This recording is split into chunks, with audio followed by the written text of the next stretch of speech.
Hallelujah. ಕೆಲವು ಸಾರಿ ಕೆಲವರಿಗೆ ಪ್ರಾರ್ಥನೆ ಮಾಡಕ್ಕೆ ಬರಲ್ಲ, ಕೆಲವು ಸಾರಿ ಕೆಲವರಿಗೆ ಪ್ರಾರ್ಥನೆ ಮಾಡಕ್ ಬರುತ್ತೆ, ಆದರೆ ಹೇಗೆ ಪ್ರಾರ್ಥನೆ ಮಾಡ್ಬೇಕಂತ ಗೊತ್ತಿಲ್ಲ. ಇನ್ನ ಕೆಲವರಿಗೆ ಪ್ರಾರ್ಥನೆಯಲ್ಲಿ ಹೇಳಿದ್ದನ್ನೇ ತಿರುಗಿ ತಿರುಗಿ ಹೇಳಿ ಸಮಯವನ್ನು ಸುಮ್ಮನೆ ಮುಂದಕ್ಕೆ ಹಾಕ್ತಾ ಇರ್ತಾರೆ. 5 ನಿಮಿಷ ಮಾಡೋ ಪ್ರಾರ್ಥನೆ 15 ನಿಮಿಷ ಪ್ರಾರ್ಥನೆ ಮಾಡ್ತಿರ್ತಾರೆ. ಇಲ್ಲಿ ದೇವರು ವಾಕ್ಯ ಹೇಳುತ್ತೆ, ಕಪಟಿಗಳ ಹಾಗೆ ನೀವು ಪ್ರಾರ್ಥನೆ ಮಾಡಬೇಡ್ರಿ, ಅಜ್ಞಾನಿಗಳ ಹಾಗೆ ನೀವು ಪ್ರಾರ್ಥನೆಗಳನ್ನ ಮಾಡಬೇಡ್ರಿ, ಮೂರ್ಖರಂತೆ ತಿರುಗಿ ತಿರುಗಿ ಹೇಳಿದ್ದನ್ನೇ ನೀವು ತಿರುಗಿ ಹೇಳಿ ಪ್ರಾರ್ಥನೆಗಳನ್ನ ನೀವು ಮಾಡಬೇಡ್ರಿ, 4 ಜನರಿಗೆ ಕಾಣ್ಲಿ ಅಂತ ಹೇಳಿ ನೀವು ಪ್ರಾರ್ಥನೆ ಮಾಡಬೇಡ್ರಿ, ಬೀದಿ ಚೌಕಗಳಲ್ಲಿ ಜನರು ನೋಡ್ಲಿ ಅಂತ ನೀವು ಪ್ರಾರ್ಥನೆಗಳನ್ನ ಮಾಡಬೇಡ್ರಿ ಅಂತ ವಾಕ್ಯ ಹೇಳುತ್ತೆ. ಹಾಗಿದ್ರೆ ಶಿಷ್ಯರು ಕೇಳಿದ್ರು ಯೇಸು ಸ್ವಾಮಿಗೆ, ಸ್ವಾಮಿ ಹಾಗಿದ್ರೆ ನಾವು ಹೆಂಗೆ ಪ್ರಾರ್ಥನೆ ಮಾಡಬೇಕು, ಯಾವ ತರ ಪ್ರಾರ್ಥನೆ ಮಾಡಬೇಕು, ನಮಗೆ ಪ್ರಾರ್ಥನೆ ಮಾಡೋದನ್ನ ಕಲಿಸ್ಕೊಡಪ್ಪ ಅಂತ ಕೇಳಿದ್ರು. ಆಗ ಯೇಸು ಸ್ವಾಮಿ ಒಂದು ಪ್ರಾರ್ಥನೆಯನ್ನ ಶಿಷ್ಯರಿಗೆ ಕಲಿಸ್ಕೊಟ್ರು. 6ನೇ ಅಧ್ಯಾಯದಲ್ಲಿ 10ನೇ ವಾಕ್ಯದಿಂದ 13ನೇ ವಾಕ್ಯದವರೆಗೂ ಆ ಒಂದು ಪ್ರಾರ್ಥನೆ ಕಲಿಸ್ಕೊಟ್ರು. ಏನ್ ಪ್ರಾರ್ಥನೆ ಅದು? ಎಲ್ಲರೂ ಒಟ್ಟಿಗೆ ಹೇಳೋಣ ಆ ಪ್ರಾರ್ಥನೆನ. ಪರಲೋಕದಲ್ಲಿರುವ ನಮ್ಮ ತಂದೆಯೇ, ನಿನ್ನ ನಾಮವು ಪರಿಶುದ್ಧವೆಂದು ಎಣಿಸಲ್ಪಡಲಿ, ನಿನ್ನ ರಾಜ್ಯವು ಬರಲಿ, ನಿನ್ನ ಚಿತ್ತವು ಪರಲೋಕದಲ್ಲಿ ನೆರವೇರುವ ಪ್ರಕಾರ ಭೂಲೋಕದಲ್ಲಿಯೂ ನೆರವೇರಲಿ. ನಮ್ಮ ಅನುದಿನದ ಆಹಾರವನ್ನು ಇವತ್ತು ದಯಪಾಲಿಸಿ, ನಮಗೆ ತಪ್ಪು ಮಾಡಿದವರನ್ನ ನಾವು ಕ್ಷಮಿಸಿದಂತೆ ನಮ್ಮ ತಪ್ಪುಗಳನ್ನು ಕ್ಷಮಿಸು, ನಮ್ಮನ್ನು ಶೋಧನೆಯೊಳಗೆ ಸೇರಿಸದೆ ಕೇಳಿನಿಂದ ನಮ್ಮನ್ನು ತಪ್ಪಿಸು ಅಂತ ಯೇಸು ಸ್ವಾಮಿ ಪ್ರಾರ್ಥನೆ ಕಲಿಸ್ಕೊಟ್ರು. ಅಂದ್ರೆ ಏನ್ ಪ್ರಾರ್ಥನೆ ಮಾಡ್ಬೇಕಂತ ನಿಮಗೆ ಗೊತ್ತಿಲ್ಲಲ್ಲ, ಅನುದಿನದ ಆಹಾರಕ್ಕಾಗಿ ಪ್ರಾರ್ಥನೆ ಮಾಡಬೇಕು, ಇತರರನ್ನ ಕ್ಷಮಿಸುವುದಕ್ಕಾಗಿ ಪ್ರಾರ್ಥನೆ ಮಾಡಬೇಕು, ದೇವರ ರಾಜ್ಯವು ವಿಸ್ತಾರ ಆಗಲಿ ಅಂತ ಪ್ರಾರ್ಥನೆ ಮಾಡಬೇಕು, ಅಪ್ಪ ತಂದೆಯೇ ಅಂತ ಕೂಗಿ ಪ್ರಾರ್ಥನೆ ಮಾಡಬೇಕು. ಆದ್ರೆ ನಾನು ಹೇಳಿಕೊಟ್ಟಂತ ಇದೇ 6 ಸಾಲನ್ನ ಎಲ್ಲ ಕಡೆಯಲ್ಲಿ ಅದನ್ನೇ ಪ್ರಾರ್ಥನೆ ಮಾಡ್ತಾ ಹೋಗ್ಬೇಡ್ರಿ, ನಾನು ಹೇಳಿದ ವಿಚಾರಗಳನ್ನು ಒಳಗೊಂಡು ನೀವು ಪ್ರಾರ್ಥನೆ ಮಾಡ್ರಿ ಅಂತ ಕೆಲವು ವಿಷಯಗಳನ್ನ ಯೇಸು ಸ್ವಾಮಿ ಕಲಿಸಿಕೊಟ್ರು. ಇವತ್ತು ನಾನು ಹೇಳುವ ವಿಷಯ, ಬಹಳ ಸಾರಿ ನಾವು ಪ್ರಾರ್ಥನೆ ಬಗ್ಗೆ ದೇವರ ವಾಕ್ಯನ ಕೇಳಿದ್ವಿ. ಇವತ್ತು ನಾವು ಕೇಳುವಂತ ವಚನ ಏನಂದ್ರೆ, ಇವತ್ತು ನಾವು ಕೇಳುವ ವಾಕ್ಯ ಒಂದು ಮಾತು ಬೈಬಲ್ ಅಲ್ಲಿ ಬರೆಯಲ್ಪಟ್ಟಿದೆ. ಆ ವಾಕ್ಯನ ಓದಿ ನಾನು ಮುಂದಕ್ಕೆ ಹೇಳಿ ಬಯಸ್ತೀನಿ. 6ನೇ ವಾಕ್ಯದಲ್ಲಿ ನೀವು ನೋಡ್ರಿ ಏನಂತ ಇದೆ, ನೀನು ಪ್ರಾರ್ಥನೆ ಮಾಡಬೇಕಾದ್ರೆ ನಿನ್ನ ಏಕಾಂತವಾದ ಕೋಣೆಯೊಳಗೆ ಹೋಗಿ ಬಾಗಿಲನ್ನು ಮುಚ್ಚಿಕೊಂಡು ಅಂತರಂಗದಲ್ಲಿಯೂ ಇರುವ ನಿನ್ನ ತಂದೆಗೆ ಪ್ರಾರ್ಥನೆ ಮಾಡು, ಅಂತರಂಗದಲ್ಲಿ ನಡೆಯುವುದನ್ನು ನೋಡುವ ನಿನ್ನ ತಂದೆಯು ನಿನಗೆ ಫಲ ಕೊಡುವನು. ಹಲ್ಲೆಲೂಯಾ. ಹೆಂಗೆ ಪ್ರಾರ್ಥನೆ ಮಾಡ್ಬೇಕು ಸ್ವಾಮಿ? ಬೀದಿ ಚೌಕಗಳಲ್ಲಿ ಪ್ರಾರ್ಥನೆ ಮಾಡಬಾರ್ದು, ಕಪಟಿಗಳ ಹಾಗೆ ಪ್ರಾರ್ಥನೆ ಮಾಡಬಾರ್ದು, ಅಜ್ಞಾನಿಗಳ ಹಾಗೆ ಪ್ರಾರ್ಥನೆ ಮಾಡಬಾರ್ದು.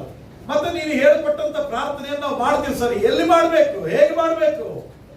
ಅದಕ್ಕೆ ಯೇಸು ಸ್ವಾಮಿ ಹೇಳಿದ್ರು, ನೀವು ಏಕಾಂತವಾದ ಕೋಣೆ ಒಳಗಡೆ ಹೋಗಿ ನಿಮ್ಮ ಅಂತರಂಗದಲ್ಲಿರುವ ಕರ್ತನಿಗೆ ನೀವು ಪ್ರಾರ್ಥನೆ ಮಾಡ್ರಿ, ಅಂತರಂಗದಲ್ಲಿರುವ ದೇವರು ನಿಮಗೆ ಪ್ರತಿಫಲವನ್ನು ನಿಮಗೆ ಕೊಡುವನು ಅಂತ ಹೇಳಿದರು. ಹಲ್ಲೆಲೂಯಾ. ಇವತ್ತಿನ ವಾಕ್ಯ ಸಂದೇಶ ಏನಂದ್ರೆ, ನಿನ್ನ ಪ್ರಾರ್ಥನೆಯ ಕೋಣೆ. ಏನು ಇವತ್ತಿನ ಸಂದೇಶ? ನಿಮ್ಮ ಪಕ್ಕದವರಿಗೆ ಹೇಳ್ತೀರಾ, ನಿನ್ನ ಪ್ರಾರ್ಥನೆಯ ಕೋಣೆ, ಪ್ರಾರ್ಥನೆಯ ಕೋಣೆ. ಇವತ್ತಿನ ವಾಕ್ಯ ಸಂದೇಶ ಏನು? ಪ್ರಾರ್ಥನೆಯ ಕೋಣೆ. ಎಲ್ಲಿ ಪ್ರಾರ್ಥನೆ ಮಾಡ್ಬೇಕಂತ ವಾಕ್ಯ ಹೇಳುತ್ತೆ? ಎಲ್ಲಿ ಪ್ರಾರ್ಥನೆ ಮಾಡಬೇಕು? ಪ್ರಾರ್ಥನೆ ಮಾಡಕ್ಕೆ ಎಲ್ಲಿಗೆ ಹೋಗ್ಬೇಕು? ಏಕಾಂತವಾದ ಕೋಣೆ ಒಳಗೆ ಹೋಗಿ ಬಾಗಿಲನ್ನು ಮುಚ್ಚಿ ಮೊಣಕಾಲೂರಿ 2 ಕೈಗಳನ್ನು ಪರಲೋಕದ ಕಡೆಗೆ ಎತ್ತಿ ಅಂತರಂಗದಲ್ಲಿರುವ ನಿನ್ನ ದೇವರಿಗೆ ನೀನು ಪ್ರಾರ್ಥನೆ ಮಾಡಬೇಕು. ಯಾರು ನೋಡ್ತಾರೆ ಯಾರು ಬಿಡ್ತಾರೆ ಅಂತಲ್ಲ, ನಿನ್ನ ಅಂತರಂಗದಲ್ಲಿರುವ ದೇವರಿಗೆ ಏಕಾಂತವಾದ ಕೋಣೆ ಒಳಗಡೆ ಹೋಗಿ ಪ್ರಾರ್ಥನೆ ಮಾಡಬೇಕು. ಇಲ್ಲಿ ನಮಗೊಂದು ಪ್ರಶ್ನೆ ಬರ್ಬೋದು, ನಮಗೆ ಕೋಣೆ ಇಲ್ಲ ನಮ್ಮ ಮನೆಯಲ್ಲಿ ಏನಿಲ್ಲ, ಏಕಾಂತವಾದ ಕೋಣೆ ಸಪರೇಟು ಇಲ್ಲ. ಕೆಲವು ಮನೆಗಳಲ್ಲಿ ಕೋಣೆಗಳಿದೆ, ಇನ್ನು ಕೆಲವು ಮನೆಯಲ್ಲಿ ಕೋಣೆಗಳಿಲ್ಲ. ಕೆಲವು ಮನೆಗಳಲ್ಲಿ ಎಷ್ಟು ಕೋಣೆಗಳು ಇರಬಹುದು. ಕೆಲವರು ಏನಾದ್ರು ನೀವು ಮನೆ ಕಟ್ಟೋದಾದ್ರೆ ಪ್ರಾರ್ಥನೆ ಕೋಣೆಯನ್ನು ಸೇರಿಸಿ ಮನೆಯನ್ನು ಕಟ್ಕೊಳ್ರಿ, ಬಹಳ ಅದ್ಭುತವಾಗಿರುತ್ತೆ. ಮನೆಗಳಲ್ಲಿ ಏನಾದ್ರೂ ಕೋಣೆಗಳಿದ್ರೆ ಆ ಕೋಣೆಗಳನ್ನ ನೀವು ಪ್ರಾರ್ಥನೆ ಕೋಣೆಗಳನ್ನಾಗಿ ಉಪಯೋಗ ಮಾಡ್ರಿ. ನೀವು ಒಳಗಡೆ ಹೋಗ್ರಿ, ಬಾಗಿಲನ್ನು ಮುಚ್ಚಿಕೊಳ್ಳ್ರಿ, ಏಕಾಂತವಾಗಿ ದೇವರ ಸನ್ನಿಧಾನದಲ್ಲಿ ಪ್ರಾರ್ಥನೆ ಮಾಡ್ರಿ. ಏಕಾಂತವಾದ ಪ್ರಾರ್ಥನೆ ನಮ್ಮ ಜೀವನದಲ್ಲಿ ಬಹಳ ಪ್ರಧಾನವಾದ ಪ್ರಾರ್ಥನೆ. ಇವತ್ತು ನಾನು ಮಾತಾಡ್ತಿರೋದು ನಿನ್ನ ಏಕಾಂತವಾದ ಕೋಣೆ ಅಥವಾ ನಿನ್ನ ಪ್ರಾರ್ಥನೆಯ ಕೋಣೆ. ಏನು ಪ್ರಾರ್ಥನೆ ಕೋಣೆ ಒಳಗೆ ಹೋಗಿ ಯಾಕೆ ಪ್ರಾರ್ಥನೆ ಮಾಡಬೇಕು? ಬಾಗಿಲು ಮುಚ್ಚಿನೇ ಯಾಕೆ ಪ್ರಾರ್ಥನೆ ಮಾಡಬೇಕು? ಬಾಗಿಲು ತೆರೆದು ಪ್ರಾರ್ಥನೆ ಮಾಡಬಹುದಲ್ಲ, ಅಲ್ಲೇ ಹೋಗಿ ಪ್ರಾರ್ಥನೆ ಮಾಡ್ಬೇಕಂತ ಇದ್ದೇನು? ನಮ್ಮ ಮನೆಯಲ್ಲಿ ನಮಗೆ ಪ್ರಾರ್ಥನೆ ಕೋಣೆ ಇಲ್ಲಪ್ಪ, ನಾವೇನ್ ಮಾಡೋದು? ನಿಮಗೆ ನಾನು ಹೇಳ್ತೀನಿ, ಏಕಾಂತವಾದ ಪ್ರಾರ್ಥನೆ ಕೋಣೆ ಅಂದ್ರೆ ನಿನ್ನ ಏಕಾಂತವಾದ ಸಮಯವನ್ನ ಕಳೆಯುವುದಕ್ಕೆ ಇರುವಂತ ಸ್ಥಳ. ಉದಾಹರಣೆಗೆ ನಾನು ನಿಮಗೆಲ್ಲ ಒಂದು ರೂಮ್ ಅಲ್ಲಿ ಯಾವ್ದಾದ್ರು ಒಂದು ಮೂಲೆನ ನಿಮ್ಮ ಪ್ರಾರ್ಥನಾ ಸ್ಥಳವಾಗಿ ಮಾಡಿಕೊಂಡೆ. ನಿಮ್ಮ ರೂಮಲ್ಲಿ, ನಿಮ್ಮ ಹಾಲಲ್ಲಿ ಯಾರು ಅಲ್ಲಿ ಅಡ್ಡಾಡಿಲ್ದಂಗೆ, ಯಾರು ಡಿಸ್ಟರ್ಬ್ ಆಗಲಿಲ್ದಂಗೆ, ನಿಮಗೆ ಕಿರಿಕಿರಿ ಆಗಬಾರದು ಅಂತ ಒಂದು ಸ್ಥಳವನ್ನ ಆಯ್ಕೆ ಮಾಡ್ರಿ. ಆ ಸ್ಥಳದಲ್ಲಿ ಹೋಗಿ ಮೊಣಕಾಲೂರಿ ದೇವರ ಸನ್ನಿಧಾನದಲ್ಲಿ ಪ್ರತಿ ದಿವಸ ನೀವು ಪ್ರಾರ್ಥನೆ ಮಾಡಿ. ನಿಮಗೆ ಏಕಾಂತವಾದ ಒಂದು ಸ್ಥಳ ಬೇಕು. ಇವತ್ತು ನಾನು ಮಾತಾಡುವ ಪ್ರಾರ್ಥನೆ ಯಾವುದಂದ್ರೆ ನಮ್ಮ ರಹಸ್ಯವಾದ ಪ್ರಾರ್ಥನೆ. ರಹಸ್ಯ ಅಂದ್ರೆ ಇನ್ನೊಬ್ಬರ ಜೊತೆಯಲ್ಲಿದ್ರೆ ರಹಸ್ಯ ಆಗಲ್ಲದು, ಮೂರನೇ ವ್ಯಕ್ತಿ ಜೊತೆಯಲ್ಲಿದ್ರೆ ರಹಸ್ಯ ಆಗಲ್ಲ. ಈ ಪ್ರಾರ್ಥನೆ ಎಂತದ್ದು ಯಾರಿಗೆ ಗೊತ್ತಾಗದ್ ಬೇಡ, ಅಪ್ಪನಿಗೆ ಗೊತ್ತಾಗ್ಬೇಕು. ಹಲ್ಲೆಲೂಯಾ. ಯಾರಿಗೂ ಗೊತ್ತಾಗದ್ ಬೇಡ. ನನ್ನ ಮನಸ್ಸಿನ ನೋವು, ನನ್ನ ಮನಸ್ಸಿನ ಸಂಕಟ, ನನ್ನ ದುಃಖ, ನನ್ನ ಕಣ್ಣೀರು, ನನ್ನ ಚಿಂತೆ, ನನ್ನ ಸಮಸ್ಯೆ, ನನ್ನ ಮನೆಯ ಎಲ್ಲ ಬಾಧೆಗಳು, ಕಣ್ಣೀರು, ಇದೆಲ್ಲ ಯಾರಿಗೆ ಗೊತ್ತಾಗ್ಬೇಕು? ಅಪ್ಪನಿಗೆ ಗೊತ್ತಾಗ್ಬೇಕು. ಹಲ್ಲೆಲೂಯಾ. ಅದಕ್ಕೆ ಮೂರನೇವರು ಯಾರು ಬೇಡ, ನಾನುಂಟು, ನನ್ನ ದೇವರುಂಟು. ಕೋಣೆ ಒಳಗಡೆ ಹೋಗಿ ಬಾಗಿಲಾಕಿ ಏಕಾಂತವಾದ ಕೋಣೆಯಲ್ಲಿ ದೇವರ ಹತ್ರ ಪ್ರಾರ್ಥನೆ ನಾವು ಮಾಡಬೇಕು. ನಮ್ಮ ಎಲ್ಲ ನೋವನ್ನ ದೇವರ ಹತ್ರ ಹಾಕಬೇಕು. ನೋಡ್ರಿ, ನಾವು ಸಾಧಾರಣವಾಗಿ ಇಲ್ಲಿ ಮಾಡುವ ಪ್ರಾರ್ಥನೆ ಬೇರೆ, ಏಕಾಂತವಾದ ಕೋಣೆಯಲ್ಲಿ ಮಾಡುವ ಪ್ರಾರ್ಥನೆಯ ಅನುಭವವೇ ಬೇರೆ. ಈ ಪ್ರಾರ್ಥನೆ ಅನುಭವ ಬೇರೆ, ಆ ಪ್ರಾರ್ಥನೆ ಅನುಭವ ಬೇರೆ. ಇಲ್ಲಿ ಯಾರಿಗಾದ್ರೂ ಒಬ್ರಿಗೆ ಪ್ರಾರ್ಥನೆ ಮಾಡಿ ಅಂತ ಹೇಳುವಾಗ ನಾವೆಂದು ಹೊಸ ಹೊಸ ಶಬ್ದಗಳು, ಒಳ್ಳೆ ಒಳ್ಳೆ ಶಬ್ದಗಳನ್ನು ಪ್ರಯೋಗ ಮಾಡಿ ಪ್ರಾರ್ಥನೆಗಳನ್ನ ಮಾಡ್ತೀವಿ. ಆ ಪ್ರಾರ್ಥನೆ ಸ್ವಲ್ಪ ಆಕರ್ಷಕವಾಗಿರುತ್ತೆ, ಆ ಪ್ರಾರ್ಥನೆಯಲ್ಲಿ ಸ್ವಲ್ಪ ಶಬ್ದ ಏರಿಳ್ತಾ ಇರುತ್ತೆ, ಆ ಪ್ರಾರ್ಥನೆಯನ್ನ ಕೇಳಿಸ್ಕೊಳ್ತಾ ಇರೋಣ ಅನ್ಸುತ್ತೆ ಉಳಿದವರಿಗೆ. ಆದ್ರೆ ಏಕಾಂತವಾದ ಸ್ಥಳಕ್ಕೆ ನೀನು ಹೋದಾಗ ಶಬ್ದಗಳ ಆಕರ್ಷಣೆಯ ಅವಶ್ಯಕತೆ ಏನಿಲ್ಲ. ಅಲ್ಲಿ ಏಕಾಂತವಾಗಿ ದೇವರ ಸನ್ನಿಧಾನದಲ್ಲಿ ಮೊಣಕಾಲುತ್ತೀವಿ, ನಮ್ಮ ಎಲ್ಲ ನೋವನ್ನ ದೇವರ ಹತ್ರ ಹಾಕ್ತೀವಿ. Hallelujah, hallelujah. ನಾವು ದೇವರ ಮೇಲೆ ಆಧಾರ ಆಗ್ತೀವಿ. ಏಕಾಂತವಾದ ಪ್ರಾರ್ಥನೆಯಲ್ಲಿ ದೇವರ ಕೃಪೆಯನ್ನು ಹುಡುಕ್ತೀವಿ. ಅರ್ಥ ಆಗಿದೆಯಾ? ನಿಮ್ ಪಕ್ಕದವರಿಗೆ ಮಾತಾಡ್ತೀರಾ? ಏಕಾಂತವಾದ ಪ್ರಾರ್ಥನೆಯಲ್ಲಿ ದೇವರ ಮೇಲೆ ಆಧಾರ ಆಗ್ತೀವಿ, ಏಕಾಂತವಾದ ಪ್ರಾರ್ಥನೆಯಲ್ಲಿ ದೇವರ ಕೃಪೆಯನ್ನು ಹುಡುಕ್ತೀವಿ. Hallelujah, hallelujah. ಏಕಾಂತವಾದ ಕೋಣೆ ಒಳಗಡೆ ಹೋಗ್ತಿರುವಾಗಲೇ ದೇವರೇ ನೀನ್ ನನಗಿದೆಯಪ್ಪ, ನೀನ್ ನನಗೆ ಸಹಾಯ ಮಾಡ್ತೀಯಪ್ಪ, ನೀನ್ ನನ್ನನ್ನು ಬಲಪಡಿಸ್ತೀಯಪ್ಪ, ಆತನ ಮೇಲೆ ಆಧಾರ ಆಗ್ತಾ ಹೋಗ್ತೀವಿ. ಏಕಾಂತವಾದ ಕೋಣೆ ಒಳಗಡೆ ಹೋಗ್ತಿರುವಾಗಲೇ ದೇವರ ಕೃಪೆಯನ್ನು ಹುಡುಕ್ತಾ ಹೋಗ್ತೀವಿ. ಇಲ್ಲಿ ನಾವು ಪ್ರಾರ್ಥನೆ ಮಾಡಿ ಅಂತ ಹೇಳುವಾಗ ನಾವು ದೇವರ ಮೇಲೆ ಆಧಾರವೋ ಅಥವಾ ದೇವರ ಕೃಪೆಯನ್ನು ಹುಡುಕಲ್ಲ. ನಾವು ಪ್ರಾರ್ಥನೆ ಮಾಡಿ ಅಂದಿದ್ದಕ್ಕೆ ನಾವಿಲ್ಲಿ ಏನು ಪದ್ಧತಿಯ ಪ್ರಕಾರ ನಾವು ಪ್ರಾರ್ಥನೆ ಮಾಡ್ತೀವಿ. ಆದ್ರೆ ಏಕಾಂತವಾದ ಕೋಣೆ ಒಳಗಡೆ ಹಂಗಲ್ಲ. ನೀನು ಹೋಗುವಾಗಲೇ ದೇವರ ಮೇಲೆ ಆಧಾರ ಆಗ್ತಾ ಹೋಗ್ತೀಯ, ದೇವರ ಕೃಪೆಯನ್ನು ಹುಡುಕ್ತಾ ಹೋಗ್ತೀಯ. ಮನುಷ್ಯರ ಮೇಲೆ ನೀನು ಆಧಾರ ಆಗಲ್ಲ. ಇಲ್ಲಿ ಪ್ರಾರ್ಥನೆ ಮಾಡುವಾಗ ನಾವು ಏನಂತ ಪ್ರಾರ್ಥನೆ ಮಾಡ್ತೀವಿ? ದೇವರೇ, ಸಭೆಗೆ ಎಸಿಗಳು ಬೇಕಪ್ಪ, ಸಭೆಗೆ ಸರಿಯಾದ ಬಾಗಿಲು ಬೇಕಪ್ಪ, ಸಭೆಗೆ ಒಳ್ಳೆ ಕುರ್ಚಿಗಳು ಬೇಕಪ್ಪ. ಸಭೆಯ ಎಲ್ಲ ಕೊರತೆಗಳನ್ನ ದೇವರ ಮುಂದೆ ಇಡ್ತೀವಿ, ನಮ್ಮ ಎಲ್ಲ ಕೊರತೆಗಳನ್ನ ದೇವರ ಮುಂದೆ ಇಡ್ತೀವಿ. ಮಕ್ಕಳಿಗೆ ಬಟ್ಟೆ ಬೇಕು, ಮಕ್ಕಳಿಗೆ ವಿದ್ಯಾಭ್ಯಾಸ ಬೇಕು, ಮನೆ ರೆಂಟ್ ಸರಿಯಾಗಿ ಕಟ್ಟಬೇಕು, ಆದಾಯ ಹೆಚ್ಚಾಗಬೇಕು, ನನ್ನ ಸಂಬಳ ಜಾಸ್ತಿ ಆಗಬೇಕು. ನಮ್ಮ ಕೊರತೆಗಳನ್ನ ದೇವರ ಮುಂದೆ ಇಡ್ತೀವಿ ಇಲ್ಲಿ ಪ್ರಾರ್ಥನೆ ಮಾಡುವಾಗ. ಆದ್ರೆ ಏಕಾಂತವಾದ ಕೋಣೆ ಒಳಗಡೆ ಹೋದಾಗ ನಿಮಗೇನ್ ಬೇಕು ಅಂತ ನೀವು ಕೇಳಲ್ಲ. ದೇವರೇ, ನನ್ನಿಂದ ನೀನೇನ್ ನೋಡ್ತಿದ್ಯಪ್ಪ ಸ್ವಾಮಿ, ನೀನ್ ನನಗೆ ಹೇಳಪ್ಪ, ನನ್ನಿಂದ ನೀನೇನೇನು ನೋಡ್ತಿದ್ಯಾ, ನನ್ನಿಂದ ನಿನಗೇನು ಅವಶ್ಯಕತೆ ಇದೆ, ನಾನು ಹೇಗ್ ನಡ್ಕೋಬೇಕು ಸಹಾಯ ಮಾಡಪ್ಪ, ನೀನು ಹೇಳಪ್ಪ, ನಿನಗೆ ಏನು ಅವಶ್ಯ ಇದೆ ನನ್ನಿಂದ. ಏಕಾಂತವಾದ ಕೋಣೆ ಒಳಗಡೆ ಹೋದಾಗ ನಮ್ಮ ಬೇಡಿಕೆ ಬದಲಾಗುತ್ತೆ. ನಾವು ಇಲ್ಲಿರುವಾಗ ನಾವು ಏನ್ ಹೇಳ್ತೀವಿ? ಮಾಮೂಲಾಗಿ ಪ್ರಾರ್ಥನೆ ಮಾಡುವಾಗ ನಮ್ಮ ಇಷ್ಟಗಳನ್ನ ದೇವರಿಗೆ ಹೇಳ್ತೀವಿ. ಏಕಾಂತವಾದ ಕೋಣೆ ಒಳಗೆ ಹೋದಾಗ ದೇವರೇ, ನಿನ್ನ ಇಷ್ಟ ಏನಪ್ಪ, ನಿನ್ನ ಬಯಕೆ ಏನಪ್ಪ, ನಿನ್ ಚಿತ್ತ ಏನಪ್ಪ ಅಂತ ಕೇಳ್ತೀವಿ. ನಾವು ಮಾಮೂಲಾಗಿ ನಾವು ಪ್ರಾರ್ಥನೆ ಮಾಡ್ತಾ ಇರುವಾಗ ದೇವರ ಚಿತ್ತಕ್ಕೆ ನಮ್ಮನ್ನ ಅಧೀನ ಮಾಡಿ ನಾವು ಪ್ರಾರ್ಥನೆ ಮಾಡಲ್ಲ. ಆದ್ರೆ ಏಕಾಂತವಾದ ಕೋಣೆ ಒಳಗೆ ಹೋದಾಗ ದೇವರೇ, ನಿನ್ನ ಚಿತ್ತಕ್ಕೆ ನಮ್ಮನ್ನ ಸಮರ್ಪಿಸಿಕೊಡ್ತೀವಿ. ನೀನ್ ನನಗೆ ಸಹಾಯ ಮಾಡಪ್ಪ ಅಂತ ಹೇಳ್ತೀವಿ. ದೇವರ ಇಷ್ಟಕ್ಕೆ ನಮ್ಮನ್ನು ಒಪ್ಪಿಸಿಕೊಡ್ತೀವಿ. ನಮ್ಮ ಇಷ್ಟ ಬಂದ ಹಾಗಲ್ಲ, ನಿನ್ನ ಇಷ್ಟದ ಹಾಗೆ ನಮ್ಮನ್ನು ನಡೆಸಪ್ಪ ಅಂತ ನಾವು ಹೇಳ್ತೀವಿ. Hallelujah, hallelujah. ಏಕಾಂತವಾದ ಕೋಣೆಯಲ್ಲಿ ಬಹಳ ಬದಲಾವಣೆಗಳು ನಮ್ಮ ಜೀವನದಲ್ಲಾಗುತ್ತೆ. ನಾವು ಸಾಧಾರಣವಾಗಿ ಪ್ರಾರ್ಥನೆ ಮಾಡುವಾಗ ನಮಗೆ ಎಚ್ಚರ ಇರುತ್ತೆ, ಅಕ್ಕಪಕ್ಕದಲ್ಲಿ ಯಾರಿದ್ದಾರೆ ಅಂತ ನಮಗೆ ಗೊತ್ತಿದೆ, ನಾವು ಸಭೆಯಲ್ಲಿ ನಿಂತು ಪ್ರಾರ್ಥನೆ ಮಾಡ್ತಿದೀವಿ ಅಂತ ನಮಗೆ ಅರ್ಥ ಆಗುತ್ತೆ.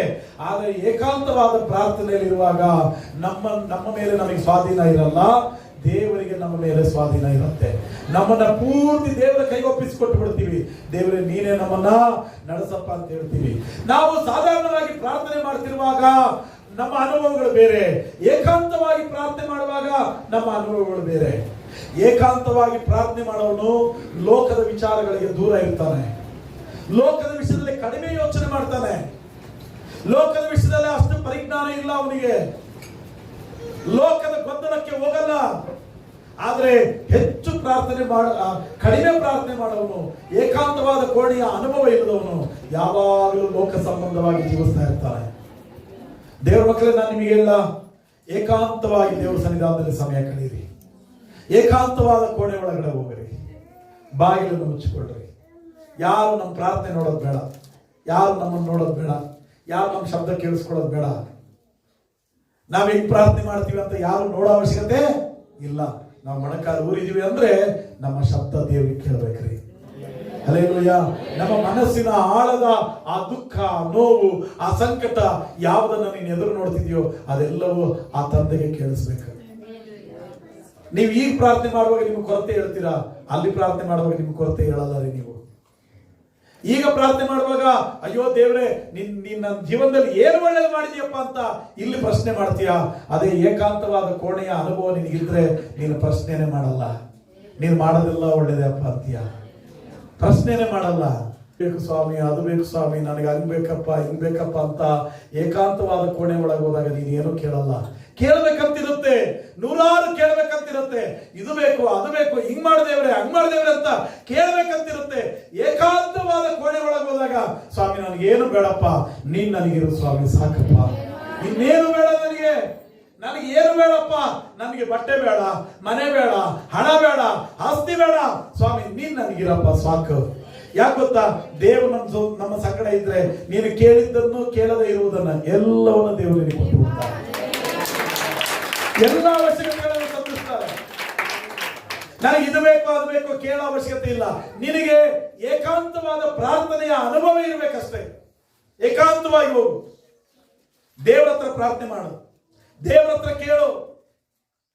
ಏಕಾಂತವಾದ ಕೋಣೆ ಒಳಗಡೆ ಹೋದ್ರೆ ಏನಾಗುತ್ತೆ, ನೀನ್ ಸಂತೋಷ ಪಡೋದಕ್ಕಿಂತ ದೇವರು ನಿಂಗೆ ಸಂತೋಷ ಪಡಿಸ್ಲಿ ಅಂತ ಯೋಚನೆ ಮಾಡ್ತೀಯ. ಏಕಾಂತವಾದ ಕೋಣೆಯ ಅನುಭವ ಅದು. ಶೂನ್ಯಂ ಹೇಳು ಒಂದ್ಸಾರಿ ಕೇಳ್ತಾಳೆ, ಎಲೀಷಾ ಅವ್ರೆ ದಯವಿಟ್ಟು ನಮ್ಮ ಮನೆಗೆ ಬರ್ಬೇಕು ನೀವು ಅಂತ, ದಯವಿಟ್ಟು ನೀನ್ ನಮ್ಮ ಮನೆಗೆ ಬರ್ಬೇಕಪ್ಪ. ಬಲವಂತ ಮಾಡಿದ್ಲು, ನಮ್ಮ ಮನೆಗೆ ಬರ್ಬೇಕು. ಇಲ್ಲ ಸ್ವಾಮಿ ನೀವು ನಮ್ಮ ಮನೆಗೆ ಬರ್ಬೇಕು, ದಯವಿಟ್ಟು ನೀವು ನಮ್ಮ ಮನೆಗೆ ಬರ್ಬೇಕು, ನಮ್ಮ ಮನೆಗೆ ಬಂದು ಒಂದು ಲೋಟ ನೀರು ಕೊಡೋದ್ರ ಸಂತೋಷ, ದಯಮಾಡಿ ನಮ್ಮ ಮನೆಗೆ ಬರ್ರಿ ಅಂತ ಬಲವಂತ ಮಾಡಿದ್ರಿಂದ ಎಲೀಷನು ಅವಳ ಮನೆಗೆ ಆಯ್ತಮ್ಮ ಬರ್ತೀನಿ ನಡಿ ಅಂತ ಹೇಳಿ ಎಲೀಷಾ ಹೋದ. ಮನೆಗೆ ಹೋದ್ಮೇಲೆ ಗಂಡನಿಗೆ ಪರಿಚಯ ಮಾಡಿದ್ಲು. ಗಂಡನಿಗೆ ಪರಿಚಯ ಮಾಡುವುದರ ಮೂಲಕ ದೇವರ ಆದ್ಯತೆಯನ್ನ ಗಂಡನಿಗೆ ತಿಳಿಸಿದ್ಲು. ಆಮೇಲೆ ಸ್ವಲ್ಪ ಸಮಯ ಬಿಟ್ಟು ಗಂಡನ ಹತ್ರ ಕುತ್ಕೊಂಡು ಮಾತಾಡ್ತಾ ಇರುವಾಗ ಆ ಶೂನ್ಯ ಮೇಲೆ ಹೇಳ್ತಾಳೆ, ಅಲ್ಲಿ ನಮ್ಮ ಮನೆಯ ಮೇಲ್ಗಡೆ ಮಾಳಿಗೆಯಲ್ಲಿ ಒಂದು ಸಣ್ಣ ಕೋಣೆಯನ್ನು ಕಟ್ಟನೇನು. ಎಲೀಷಾ ಈ ದಾರಿಯಲ್ಲಿ ಹೋಗುವಾಗ ಬರುವಾಗೆಲ್ಲ ವಿಶ್ರಾಂತಿ ಮಾಡ್ಕೊಂಡು ಹೋಗ್ತಾರೆ, ಆತರ ಮಾಡೋಣ ಅಂತ ಗಂಡನ ಕೇಳಿದ್ರು. ಆಯ್ತಮ್ಮ ನೀನ್ ಮಾಡೋದು ನಿನಗೆ ಹೆಂಗಿಷ್ಟ ನಾನು ಮಾಡಮ್ಮ ಅಂತ ಹೇಳಿದ್ರು. ಅವಾಗ ಇವಳು ಆ ಮಾಳಿಗೆಯ ಮೇಲೆ ಒಂದು ಸಣ್ಣ ಕೋಣೆಯನ್ನ ಕಟ್ಟಿ ಆ ಕೋಣೆ ಒಳಗಡೆ 4 ವಸ್ತು ಇಟ್ಲು. ಏನಿಟ್ಲು? ಮಂಚ ಮತ್ತೆ ಮೇಜು, ಟೇಬಲ್, ಕುರ್ಚಿ, ದೀಪಸ್ತಂಭ, ಒಂದು ಕೋಣೆಯನ್ನ ಕಟ್ಟಿ ಎಲೀಷನು ಬರುವಾಗ ಹೋಗುವಾಗ ಇರಲಿ ಅಂತೇಳಿ ಒಂದು ಟೇಬಲ್, ಒಂದು ಮಂಚ, ಒಂದು ಕುರ್ಚಿ, ಒಂದು ದೀಪಸ್ತಂಭ ಇಟ್ಲು. ಇದು ಏನ್ ತೋರಿಸುತ್ತಪ್ಪ? ಮಂಚ ಏನ್ ತೋರಿಸುತ್ತೆ? ವಿಶ್ರಾಂತಿಯನ್ನು ತೋರಿಸುತ್ತೆ. ಮೇಜ್ ಏನ್ ತೋರಿಸುತ್ತೆ? ಅನ್ಯೋನ್ಯತೆ, ಸಹವಾಸವನ್ನು ತೋರಿಸುತ್ತೆ. ಆಮೇಲೆ ಕುರ್ಚಿ ಏನ್ ತೋರಿಸುತ್ತೆ? ಕಲಿಕೆಯನ್ನು ತೋರಿಸುತ್ತೆ, ಕೂತ್ಕೊಂಡು ಕಲ್ತ್ಕೊಳ್ಳೋದು, ಕಲಿಕೆಯನ್ನು ತೋರಿಸುತ್ತೆ. ಮತ್ತೆ ದೀಪಸ್ತಂಭ ಏನ್ ತೋರಿಸುತ್ತೆ? ಪ್ರಕಾಶಮಾನವಾಗಿ ಸಾಕ್ಷಿಯಾಗಿ ಜೀವಿಸುವುದನ್ನು ತೋರಿಸುತ್ತೆ, ನಮ್ಮ ಬೆಳಕನ್ನ ಇತರರಿಗೆ ಪ್ರಕಟ ಮಾಡೋದು ಅಂತ ತೋರಿಸುತ್ತೆ.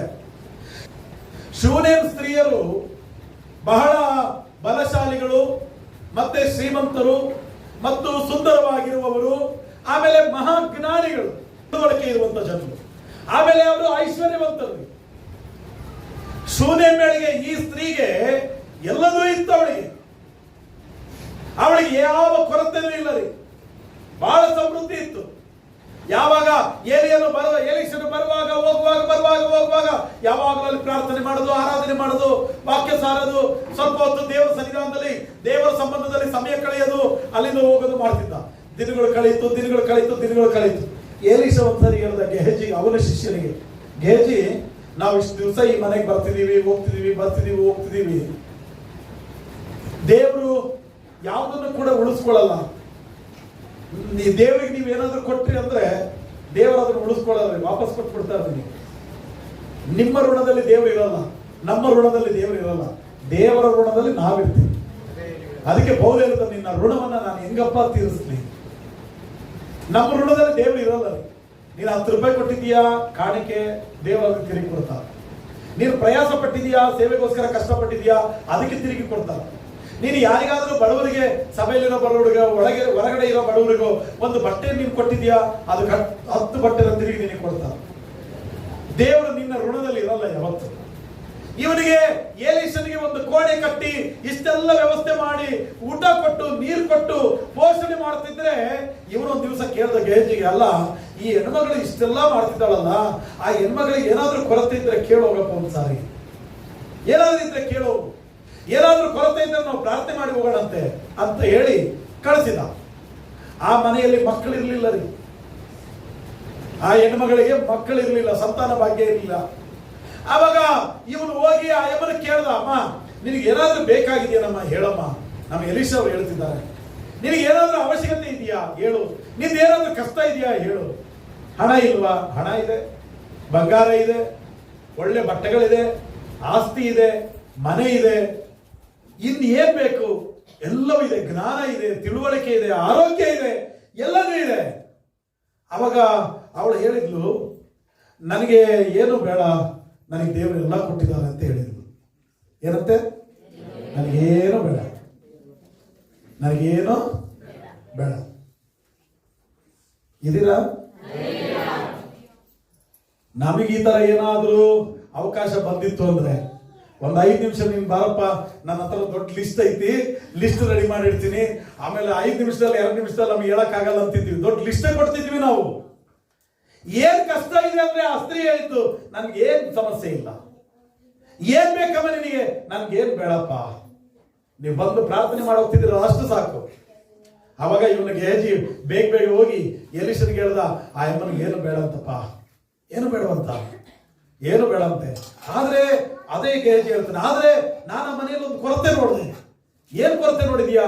ಅವಳಿಗೆ ಎಲ್ಲದೂ ಇದೆ, ಅವಳಿಗೆ ಸಂತಾನ ಭಾಗ್ಯ ಇಲ್ಲ ಸ್ವಾಮಿ ಅಂತ.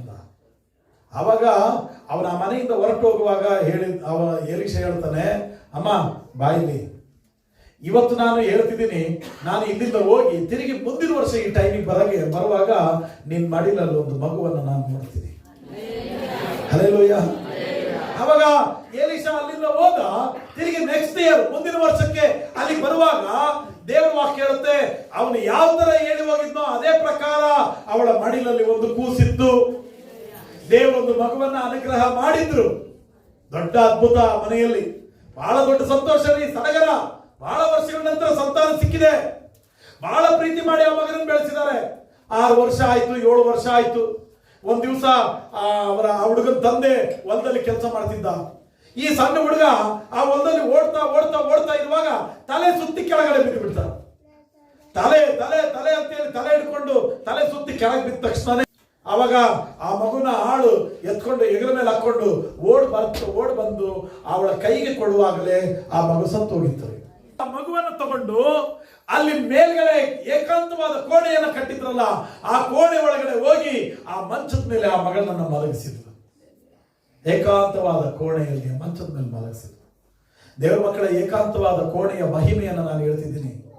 ಏಕಾಂತವಾದ ಕೋಣೆಯಲ್ಲಿ ಏನ್ ನಡೀತಿದೆ ನಾನು ಹೇಳ್ತಿದ್ದೀನಿ. ದೇವರ ಮಕ್ಕಳೇ, ನಿಮ್ಮ ಏಕಾಂತವಾದ ಕೋಣೆಯಲ್ಲಿ ನಿಮ್ಮ ಜೀವನವನ್ನೇ ಬದಲಾಯಿಸುವ ಶಕ್ತಿ ಆ ಸ್ಥಳದಲ್ಲಿದೆ.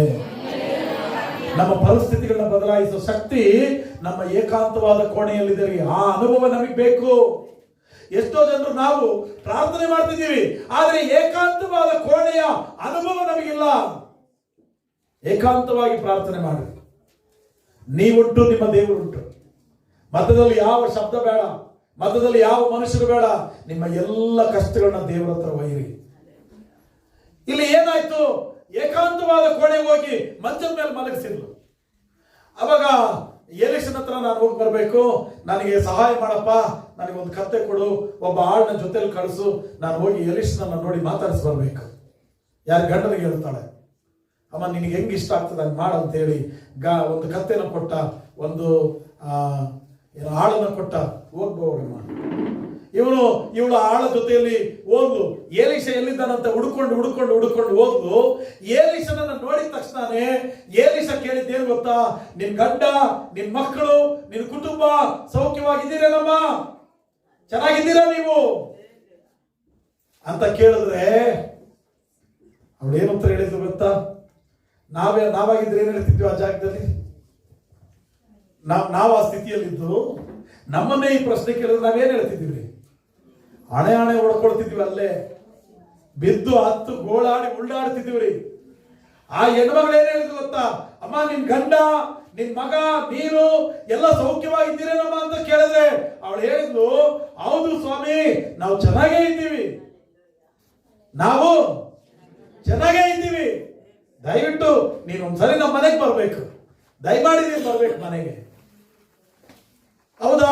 ಎಲ್ಲ ಸೌಖ್ಯ ಅಲ್ಲ, ಎಲ್ಲ ಕ್ಷೇಮ ಅಲ್ಲ, ಚೆನ್ನಾಗೇ ಇದ್ದೀವಿ ನಾವು, ನೀನ್ ನಮ್ಮನೆಗೆ ಒಂದ್ಸರಿ ಬಂದೋಗಪ್ಪ. ಮನೆಗೆ ಹೋಗ್ತಾ ಇರುವಾಗ ದಾರಿ ಉದ್ದಕ್ಕೂ ಹೇಳ್ತಾ ಹೋದ್ಲು, ಹಿಂಗೆಲ್ಲ ನಡೆದಿದೆ ಅಪ್ಪ. ಅವಾಗ ದೇವ್ರ ವಾಕ್ಯ ಹೇಳುತ್ತೆ, 2 ಅರಸೆಗಳ ಗ್ರಂಥ 4ನೇ ಅಧ್ಯಾಯನ ನಿಮ್ಮ ಬೈಬಲ್ನ ತಿರುಗಿಸ್ರಿ. ಯಾರು ಒಳಗೆ ಬಾರದಂತೆ, ಎಲೀಷನು ಅವರ ಮನೆಗೆ ಬಂದ ನಂತರ ಯಾರು ಈ ಕೋಣೆಗೆ ಬರದಂತೆ ಏನ್ ಮಾಡಿದ? ಆ ಬಾಗಿಲನ್ನು ಮುಚ್ಚಿಕೊಂಡು ಯೆಹೋವನನ್ನ ಪ್ರಾರ್ಥನೆ ಮಾಡ್ಲಿಕ್ಕೆ ಸ್ಟಾರ್ಟ್ ಮಾಡ್ದ. ಮತ್ತಾಯನ ಸುವಾರ್ತೆಯಲ್ಲಿ ನಾವೇನ್ ನೋಡಿದೀವಿ? ಏಕಾಂತವಾದ ಕೋಣೆ ಒಳಗಡೆ ಹೋಗು, ಬಾಗಿಲನ್ನು ಮುಚ್ಚು, ಅಂತರಂಗದಲ್ಲಿರುವ ನಿನ್ನ ತಂದೆಗೆ ಪ್ರಾರ್ಥನೆ ಮಾಡು.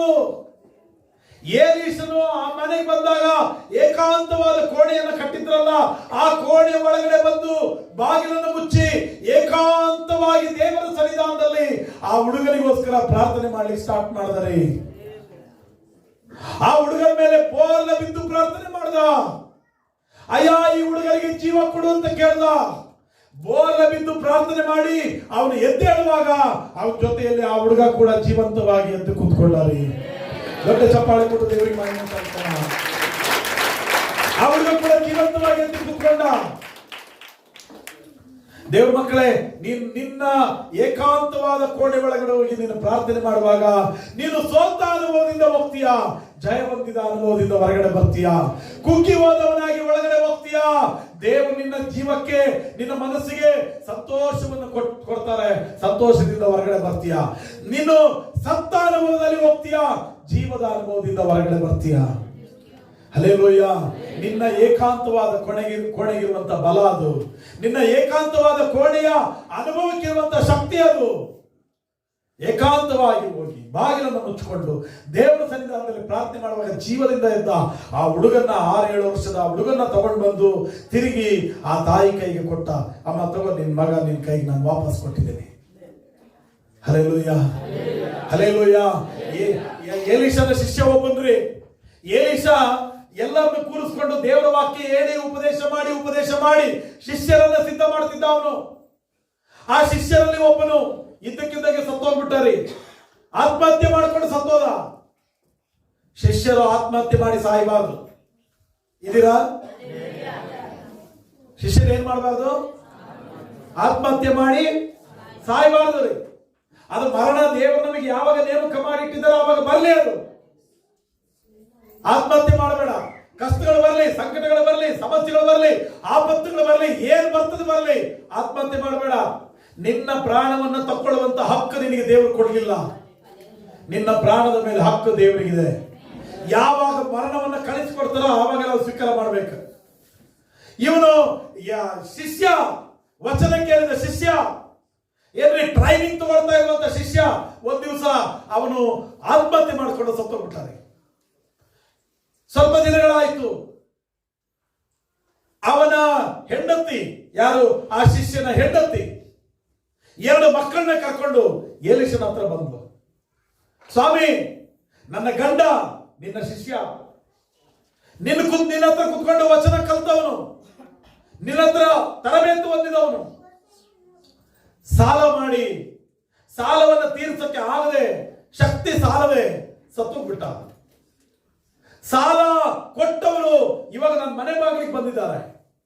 ಪ್ರತಿ ದಿವಸ ನನ್ನನ್ನು ಬೈದು ಹೀಯಾಳಿಸ್ತಾ ಇದ್ದಾರೆ. ಈಗ ನನ್ನ ಮಕ್ಕಳನ್ನ ಅವ್ರ ಮನೆಗೆ ಆಳುಗಳಾಗಿ ಕರ್ಕೊಂಡು ಹೋಗ್ಲಿಕ್ಕೆ ರೆಡಿ ಇದ್ದಾರೆ. ಈಗ ನನ್ನ ಮಕ್ಕಳನ್ನ ಕಳಿಸ್ದೆ ಹೋದ್ರೆ ನಾನು ಪ್ರಾಣ ಸಂಕಟಕ್ಕೆ ಸಿಕ್ಕಾಕೊಂಡಿದ್ದೀನಿ. ಗಂಡ ಸತ್ತು ಹೋಗಿದ್ದಾನೆ, 2 ಮಕ್ಕಳನ್ನ ಕಳಿಸಿ ನಾನು ಹೆಂಗೆ ಜೀವನ ಮಾಡಲಿ? ನನ್ನ ಮಕ್ಕಳು ಇವಾಗ ಅವ್ರ ಮನೆಯಲ್ಲಿ ಚೀತ ದುಡಿಬೇಕು, ಆಳುಗಳಾಗಿ ಹೋಗ್ಬೇಕು. ದೇವ್ರ ಮಕ್ಕಳೇ, ನಾನು ನಿಮಗೊಂದು ಮಾತು ಹೇಳ, ಸಾಲದ ವಿಷಯದಲ್ಲಿ ನಾನು ನಿಮಗೊಂದು ಮಾತು ಹೇಳ್ತೀನಿ. ನೀವು ಸಾಲ ಮಾಡಿದಿರಿ ಅಂದ್ರೆ ಅದರ ಅರ್ಥ, ಯಾರು ಸಾಲ ನಿಮಗೆ ಕೊಟ್ಟರೋ ಅವರ ಅಡಿಗೆ ನೀವು ಹೋದ್ರಿ ಅಂತ ಅರ್ಥ, ಅವರ ಸ್ವಾಧೀನಕ್ಕೆ ಹೋದ್ರಿ ಅಂತ ಅರ್ಥ. ಬ್ಯಾಂಕ್ ಆದ್ರೆ ಬ್ಯಾಂಕ್ ಸ್ವಾಧೀನಕ್ಕೆ ಹೋಗಿದ್ದೀರಿ, ಮನುಷ್ಯರಾದ್ರೆ ಮನುಷ್ಯರ ಸ್ವಾಧೀನಕ್ಕೆ ಹೋಗಿದ್ದೀರಿ, ಅದು ಸಂಘ ಆದ್ರೆ ಸಂಘದ ಸ್ವಾಧೀನಕ್ಕೆ ಹೋಗಿದ್ದೀರಿ. ನಿಮ್ಮ ಮೇಲೆ ಆಳ್ವಿಕೆ ಅವರಿಗಿದೆ. ದೇವರ ಮಕ್ಕಳ ಮೇಲೆ ಆಳ್ವಿಕೆ ಯಾವ ಸಂಘಕ್ಕೂ ಇಲ್ಲ, ಯಾವ ಮನುಷ್ಯನಿಗಿಲ್ಲ, ಯಾವ ಬ್ಯಾಂಕಿಗಿಲ್ಲ. ಸರ್ವೇಶ್ವರನಾದ ದೇವರಿಗೆ ನಮ್ಮ ಮೇಲೆ ಆಳ್ವಿಕೆ. ಹಂಗಂತೇಳಿ ನಾನು ಸಾಲ ಮಾಡಬಾರ್ದಂತ ನಾನು ಹೇಳ್ತಿಲ್ಲ. ಆದ್ರೆ ಯೆಶಾಯ ಗ್ರಂಥದಲ್ಲಿ ಒಂದು ವಚನ ಬಹಳ ಚೆನ್ನಾಗಿ ಬರ್ತಿದ್ದಾರೆ. ಆ ಕಾಲನ್ನ ಚಾಚನ ಅಂದ್ರೆ ಹಾಸಿಗೆ ಕಡಿಮೆ ಇದೆ, ಮುದುರಿಕೊಳ್ಳನ ಅಂದ್ರೆ ಹಾಸಿಗೆಯ ಅಗಲ ಕಡಿಮೆ ಇದೆ.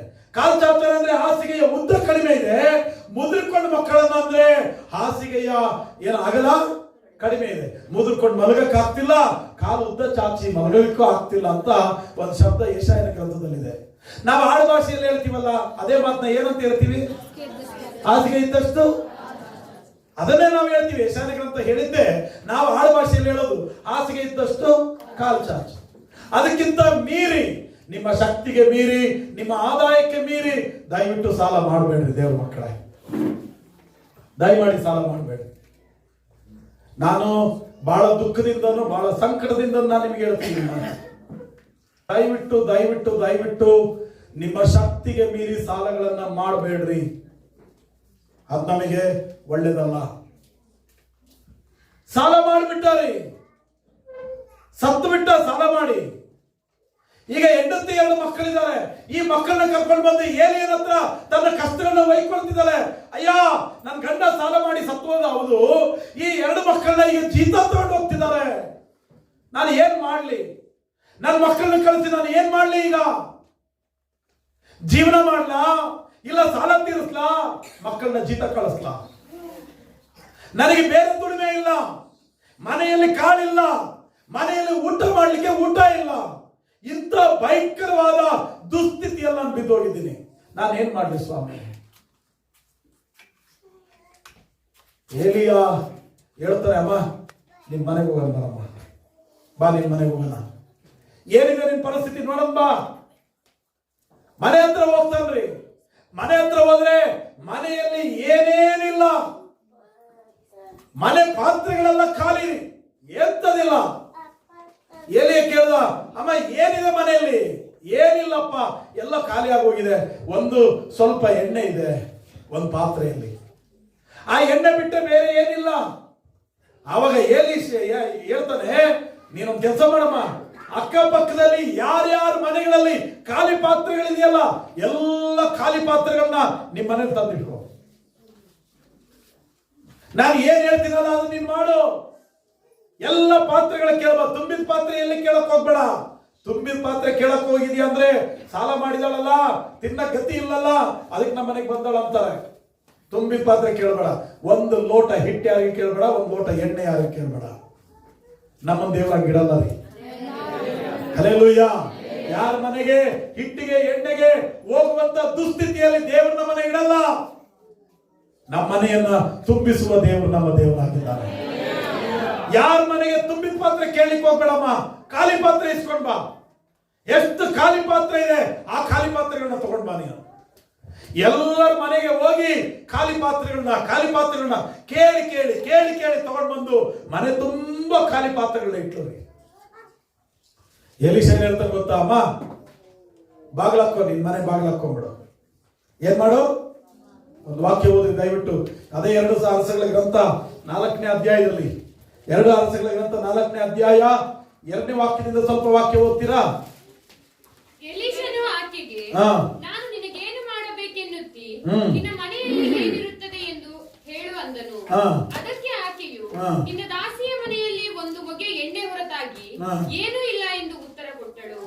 ಆಗ ಎಲೀಷನು ಆಕೆಗೆ, ಹೋಗಿ ನಿನ್ನ ನೆರೆಯವರಿಂದ ಸಿಕ್ಕುವಷ್ಟು ಬರಿ ಪಾತ್ರೆಗಳನ್ನು ತೆಗೆದುಕೊಂಡು ಬಾ. ಆನಂತರ ನಿನ್ನ ಮಕ್ಕಳನ್ನು ಒಳಗೆ ಕರ್ಕೊಂಡು ಬಾಗಿಲನ್ನು ಮುಚ್ಚಿ, ನಿನ್ನ ಮಕ್ಕಳನ್ನ ಒಳಗೆ ಕರ್ಕೊಂಡು ಎಲ್ಲ ಪಾತ್ರೆಗಳನ್ನಿಡು. ಆನಂತರ ನಿನ್ನ ಮಕ್ಕಳನ್ನ ಮನೆ ಒಳಗಡೆ ಕರ್ಕೊಂಡು ಬಾಗಿಲನ್ನು ಮುಚ್ಚಿ, ಎಣ್ಣೆಯನ್ನು ಪಾತ್ರೆಯಲ್ಲಿ ಒಯ್ದು, ನಿಮ್ಮ ಮನೆಯಲ್ಲಿ ಸ್ವಲ್ಪ ಎಣ್ಣೆ ಇದೆಯಲ್ಲ, ಆ ಎಣ್ಣೆಯನ್ನು ಪಾತ್ರೆಯಲ್ಲಿ ಒಯ್ಯಿ. ತುಂಬಿದವುಗಳನ್ನೆಲ್ಲ ಒತ್ತಾಗಿಡು, ತುಂಬುದವೆಲ್ಲ ಒಂದು ಸೈಡಿಗಿಡು ಎಂದು ಹೇಳಿದನು. ಹಲ್ಲೆಲೂಯಾ. ಏನ್ ಮಾಡು? ಎಲ್ಲ ಖಾಲಿ ಪಾತ್ರೆಗಳನ್ನು ಮನೆಯಲ್ಲಿಟ್ಟು ಮನೆ ಬಾಗಿಲಾಕ್. 2 ಮಕ್ಕಳು, ನೀನು, ನಿನ್ನ ಕುಟುಂಬ, ನಿನ್ನ ದೇವರು. 3ನೇವರು ಯಾರು ಬೇಡ, ಬಾಗಿಲಾಕು. ನಾನು ಅವಶ್ಯಕತೆ ಇಲ್ಲ ನಿನಗೆ, ಬಾಗಿಲಾಕ್ಬಿಡು ನೀನು. Hallelujah, hallelujah. ನನ್ನ ಹತ್ರ ಕಷ್ಟ ಹೇಳಕ್ ಬಂದಿದೆಯಲ್ಲ, ಕಷ್ಟ ತೀರ್ಸೋ ನಾನಲ್ಲ, ನೀನ್ ಬಾಗಿಲಾಕಮ್ಮ. ನೀನು 2 ಮಕ್ಕಳನ್ನ ಕರ್ಕೊ ಒಳಗಡೆ, ಬಾಗಿಲು ಮುಚ್ಚು. ಯಾವ ಮನುಷ್ಯ ಬರೋದು ಬೇಡ, ಯಾವ ವ್ಯಕ್ತಿ ಬರೋದು ಬೇಡ, ಯಾವ ಶಕ್ತಿ ಬರೋದು ಬೇಡ, ಯಾವ ಗುಂಪು ಬರೋದು ಬೇಡ, ಯಾವ ಊರು ಬರೋದು ಬೇಡ ನಿನಗೆ ಸಹಾಯ ಮಾಡ್ಲಿಕ್ಕೆ. ಬಾಗ್ಲಾಕ್. ನೀನು ನಿನ್ನ ಮಕ್ಕಳನ್ನ ಪರಲೋಕದ ದೇವರು ನೋಡ್ತಾರೆ. ಅಂತರಂಗದಲ್ಲಿ ನಡೆಯುವುದನ್ನು ನೋಡುವ ನಿನ್ನ ದೇವರು ನಿನಗೆ ಪ್ರತಿಫಲವನ್ನು ಕೊಡುವನು. ಎಲ್ಲ ಖಾಲಿ ಪಾತ್ರೆಗಳನ್ನಿಟ್ಟು ಬಾಗಿಲು ಮುಚ್ಚಿ, ಪಾತ್ರೆಯಲ್ಲಿ ಎಣ್ಣೆ ಒಯ್ದು, ಆ ಪಾತ್ರೆ ತುಂಬೋಯ್ತು, ತುಂಬಿದ ಪಾತ್ರೆ ಪಕ್ಕದಾಗ ಇಟ್ಲು. ಮತ್ತೆ ಇನ್ನೊಂದು ಪಾತ್ರೆಯಲ್ಲಿ ಎಣ್ಣೆ ಒಯ್ದ್ಲು, ಅದು ತುಂಬೋಯ್ತು, ಪಕ್ಕದಲ್ಲಿ ಇಟ್ಲು. ಎಲ್ಲ ಪಾತ್ರೆಗಳು ಒಂದೊಂದೇ ಒಂದೊಂದೇ ಒಂದೊಂದೇ ಪಕ್ಕದಲ್ಲಿ ಇಡ್ತಾ ಹೋಗ್ತಾಳೆ. ಎಲ್ಲ ಪಾತ್ರೆಗಳು ತುಂಬಿ ಆಯ್ತು. ಮಗ, ಇನ್ನು ಯಾವ್ದಾದ್ರೂ ಮನೆಯಲ್ಲಿ ಪಾತ್ರೆಗಳಿದೆಯೋ ಕೇಳೋದು. ಅಮ್ಮ, ಆ ಮನೆಯಲ್ಲಿ ಪಾತ್ರೆ ಇರ್ಬೋದು, ನಮ್ಮ ಮನೆಯಲ್ಲಿ ಜಾಗ ಇಲ್ವಲ್ಲ. ಎಷ್ಟು ಮ್ಯಾಕ್ಸಿಮಮ್ ಆಗುತ್ತೋ ಅಷ್ಟು ಪಾತ್ರೆಗಳನ್ನ ನಾನು ತಗೊಂಡು ಬಂದಿದ್ದೀನಿ. ಎಲ್ಲ ಪಾತ್ರೆಗಳು ತುಂಬಿ ಆಗಿದೆ ಅಮ್ಮ. ಅವಾಗ ಆ ತಾಯಿ ಬಾಗಿಲನ್ನು ತೆಗೆದು ಎಲೀಷನ ಹತ್ರ ಹೋಗಿ, ಅಯ್ಯ, ನೀನ್ ಹೇಳ್ದಂಗೆ ನಾವು ಮಾಡಿದ್ವಿ, ಎಲ್ಲ ಪಾತ್ರೆಗಳಲ್ಲಿ ಎಣ್ಣೆ ತುಂಬಿಟ್ಟಿದೆ. ಆವಾಗ ಎಲೀಷ ಹೇಳ್ತಾನೆ, ಅಮ್ಮ, ಆ ಪಾತ್ರೆಯಲ್ಲಿರೋ ಅಷ್ಟು ಎಣ್ಣೆ ತಗೊಂಡೋಗಿ ಮಾರಮ್ಮ, ಮಾರಾಟ ಮಾಡು. ನೀನ್ ಬಂದಿದ್ದ ದುಡ್ಡಲ್ಲಿ ನಿನ್ನ ಸಾಲವನ್ನೆಲ್ಲ ತೀರಿಸ್ಕೋ. ಬರೇ ಸಾಲ ತೀರಿಸುವಷ್ಟಲ್ಲ, ಸಾಲ ತೀರಿಸಿ ಉಳಿಯುವಷ್ಟು ದೇವರು ನಿನಗೆ ಅನುಗ್ರಹ ಮಾಡ್ತಾರೋ. Hallelujah, hallelujah. ದೇವರ ಮಕ್ಕಳೇ, ನಿನ್ನ ಏಕಾಂತವಾದ ಪ್ರಾರ್ಥನೆಯ ಅನುಭವ ನಿನ್ನನ್ನು ಏನ್ ಮಾಡುತ್ತೆ ಗೊತ್ತಾ? ಸಾಲದಿಂದ ಬಿಡುಗಡೆ ಮಾಡುತ್ತೆ. ನಿನ್ನನ್ನು ಏನ್ ಮಾಡುತ್ತೆ ಗೊತ್ತಾ? ಖಾಲಿ ಇರುವ ನಿನ್ನನ್ನ ತುಂಬುವ ಹಾಗೆ ಮಾಡುತ್ತೆ. ನಿನ್ನನ್ನ ಬಂಧನದಿಂದ ಬಿಡುಗಡೆ ಮಾಡಿ ಸ್ವತಂತ್ರಗೊಳಿಸುತ್ತೆ. Hallelujah, hallelujah. ಪ್ರಾರ್ಥನೆಯ ಅನುಭವ ಏನ್ ಮಾಡುತ್ತೀರಿ? ನಿಮ್ ಪಕ್ಕದವರಿಗೆ ಹೇಳ್ರಿ ಆ ಮಾತು. ಪ್ರಾರ್ಥನೆ ಅನುಭವ, ಏಕಾಂತವಾದ ಪ್ರಾರ್ಥನೆಯ ಅನುಭವ ಏನ್ ಮಾಡುತ್ತೆ? ನಿಮ್ಮನ್ನ ಖಾಲಿ ಇರುವವರನ್ನ ತುಂಬಿಸುತ್ತೆ, ಸಾಲಗಳನ್ನು ಬಿಡುಗಡೆ ಮಾಡುತ್ತೆ, ಬಂಧನದಲ್ಲಿದ್ದರೆ ಸ್ವತಂತ್ರಗೊಳಿಸುತ್ತೆ. Hallelujah, hallelujah. ಅಲ್ಲ, ಈ ಪಾತ್ರೆಗಳ ಖಾಲಿ ಪಾತ್ರೆಗಳನ್ನೆಲ್ಲ ಇಟ್ಟು ಬಾಗಿಲು ಯಾಕೆ ಮುಚ್ಚಬೇಕು? ಬಾಗಿಲು ಮುಚ್ಚಿಲ್ಲ ಅಂದ್ರೆ ಅದ್ಭುತ ಆಗಲ್ಲೇನು? ಬಾಗಿಲು ಮುಚ್ಚು. ನಿನ್ನ ಕಷ್ಟ ಯಾರಿಗೆ ಗೊತ್ತಾಗೋ ಅವಶ್ಯಕತೆ ಇಲ್ಲ. ನಿನ್ನ ಕಣ್ಣೀರು ವರ್ಷಕ್ಕೆ ಯಾರು ಬರೋ ಅವಶ್ಯಕತೆ ಇಲ್ಲ. ನಿನ್ನ ಕಣ್ಣೀರು ನೋಡಿ ಆಲ್ರೆಡಿ ನಗಾಡಿದ್ದಾರೆ ಜನರು. ನಿನ್ನ ಕಷ್ಟಗಳನ್ನ ನೋಡಿ ಆಲ್ರೆಡಿ ಜನರು ನಗಾಡಿದ್ದಾರೆ. ಈಗ ನನಗೂ ನಿಮಗೂ ಇರುವಂತ ದಿಕ್ಕು ಸರ್ವೇಶ್ವರನಾದ ದೇವರು ಒಬ್ಬನೇ. ಆತನೇ ಬಿಡುಗಡೆ ಮಾಡಲಿಕ್ಕೆ ಶಕ್ತನಾಗಿದ್ದಾನೆ. ಆತನೇ ಎಲ್ಲವನ್ನ ಪರಿಹರಿಸಲಿಕ್ಕೆ ಶಕ್ತನಾಗಿದ್ದಾನೆ. ಏಕಾಂತವಾದ ಕೋಣೆಯ ಅನುಭವ ನಿನಗಿದ್ರೆ, ದೇವರ ಮಕ್ಕಳೇ, ನಾನು ಸವಾಲು ಮಾಡಿ ಹೇಳ್ತೀನಿ, ಎಲ್ಲವನ್ನ ಬಿಡಿಸಲಿಕ್ಕೆ ನನ್ನ ದೇವರು ಶಕ್ತನಾಗಿದ್ದಾನೆ. ನಿನ್ನ ಸ್ಥಿತಿಗತಿಗಳನ್ನು ಬದಲಾಯಿಸ್ತಾರೆ ದೇವರು. ನಾನು ಕೊನೆ ಒಂದು ಮಾತು ಹೇಳ್ತೀನಿ. ವಚನ ಏನ್ ಹೇಳುತ್ತೆ ಗೊತ್ತಾ? ಯೋವೇಲನ ಗ್ರಂಥದಲ್ಲಿ 2ನೇ ಅಧ್ಯಾಯ 16ನೇ ವಾಕ್ಯದಲ್ಲಿ ಬಹಳ ಚೆನ್ನಾಗಿ ಬರೆದಿದ್ದಾರೆ. ಯೋವೇಲನ ಗ್ರಂಥ ಯಾರಾದ್ರೂ ತೆಗಿತೀರಾ? ಯೋವೇಲನ ಗ್ರಂಥ. ಜನರನ್ನು ಒಟ್ಟಿಗೆ ಬರಮಾಡಿರಿ, ಹಾ, ಕೂಟವನ್ನು ಏರ್ಪಡಿಸಿರಿ, ಆಮೇಲೆ ವೃದ್ಧರನ್ನು ಕೂಡಿಸಿರಿ, ಮಕ್ಕಳನ್ನು ಮಕ್ಕಳನ್ನು ಮೊಲೆಕೂಸುಗಳನ್ನು ಸೇರಿಸಿರಿ. ವಧುವರರು ತಮ್ಮ ಕಲ್ಯಾಣ ಗೃಹದಿಂದ ಹೊರಟು ಬರಲಿ. ಯೆಹೋವನ ಸೇವಕರಾದ ಯಾಜಕರು. ನೋಡ್ರಿ, ಯಾರು ಕಲ್ಯಾಣ ಗೃಹದಿಂದ ಹೊರಟು ಬರಲಿ? ಯಾರು? ವಧುವರರು. ವಧುವಿಗೆ ಅಂತ ಸಪರೇಟ್ ಕೋಣೆ ಇರುತ್ತೆ. ಅಲ್ಲಿ ಏನ್ ನಡೆಯುತ್ತಪ್ಪ ಅಂದ್ರೆ ಅಲ್ಲಿ ಮೇಕಪ್ ನಡೀತಾ ಇರ್ತದೆ, ಅಂದ ಶೃಂಗಾರ ಸಿದ್ಧತೆ ನಡೀತಾ ಇರ್ತದೆ. ಏನಕ್ಕೆ ಸಿದ್ಧತೆ? ವಿವಾಹಕ್ಕಾಗಿ ಸಿದ್ಧತೆ, ಹಲ್ಲೆಲೂಯಾ, ಮದುವೆಗಾಗಿ ಸಿದ್ಧತೆ, ಆ ಸ್ಟೇಜ್ ಅಲ್ಲಿ ಹೋಗಿ ಕೂರ್ಲಿಕ್ಕಾಗಿ ಸಿದ್ಧತೆ, ಜನರು ನೋಡ್ಲಿಕ್ಕಾಗಿ ಸಿದ್ಧತೆ. ಆ ಕಾರ್ಯಕ್ರಮ ಅದ್ಭುತವಾಗಿ ನಡಿಬೇಕಂದ್ರೆ ಆ ವಧುವು ಅಷ್ಟು ಅಲಂಕೃತರಾಗಿ ಬರಲೇಬೇಕರಿ. ಇದೀರಾ? ಮದುವೆಯಲ್ಲಿ ವಧುವು ಅಲಂಕಾರ ಇಲ್ಲದಂಗೆ ಬಂದ್ರೆ ಅದು ಆಕರ್ಷಣೆ ಅಲ್ಲ. ವಧುವು ಅಲಂಕಾರದಿಂದ ಬರಲೇಬೇಕು. ಅದಕ್ಕೆ ಬಹಳ ಸಿದ್ಧತೆ ನಡೆಯುತ್ತೆ, ಬಹಳ ದಿನಗಳಿಂದ ಸಿದ್ಧತೆ ನಡೆಯುತ್ತೆ. ಅಲ್ಲಿ ಇರುವಾಗ ಆ ಕೋಣೆಯಲ್ಲಿ ಅಲಂಕಾರದ ಸಿದ್ಧತೆ ನಡೆಯುತ್ತೆ. ದೇವರ ಮಕ್ಕಳೇ, ನಮಗೂ ಸಭೆಗೂ ಸರ್ವೇಶ್ವರನಾದ ಯೇಸು ಕ್ರಿಸ್ತನಿಗೂ ಒಂದು ದಿವಸ ವಿವಾಹದ ಕಾರ್ಯಕ್ರಮ ಇದೆ. ಅರ್ಥ ಆಗ್ತಿದೆಯಾ? ಹಲ್ಲೆಲೂಯಾ. ಪರಲೋಕದಿಂದ ಆತನು ವಧುವಾಗಿ, ಆತನು ಮದುಮಗನಾಗಿ 2ನೇ ಸಾರಿ ಈ ಲೋಕಕ್ಕೆ ಇಳಿದು ಬರ್ತಾರೆ. ಸಭೆಯು ವಧುವಿನ ಸ್ಥಾನದಲ್ಲಿ ಅಲಂಕೃತಗೊಳ್ತಾ ಇದೆ. ಕೆಟ್ಟದನ್ನು ಬಿಡಬೇಕು, ಸುಳ್ಳು ಹೇಳಬೇಡ, ಮೋಸ ಮಾಡಬೇಡ, ಕುಡಿಬೇಡ, ವಂಚನೆ ಮಾಡಬೇಡ. ಸಿದ್ಧತೆ ನಡೀತಿದೆ. ಸುಕ್ಕು ಕಳಂಕ ಮಚ್ಚೆ ಒಂದು ಇಲ್ಲದ ಶುದ್ಧ ಕನ್ನಿಕೆಯೋಪಾದಿಯಲ್ಲಿ ನಾವು ದೇವರಿಗೆ ಕಾಣಿಸಿಕೊಳ್ಳಬೇಕು. Hallelujah, hallelujah.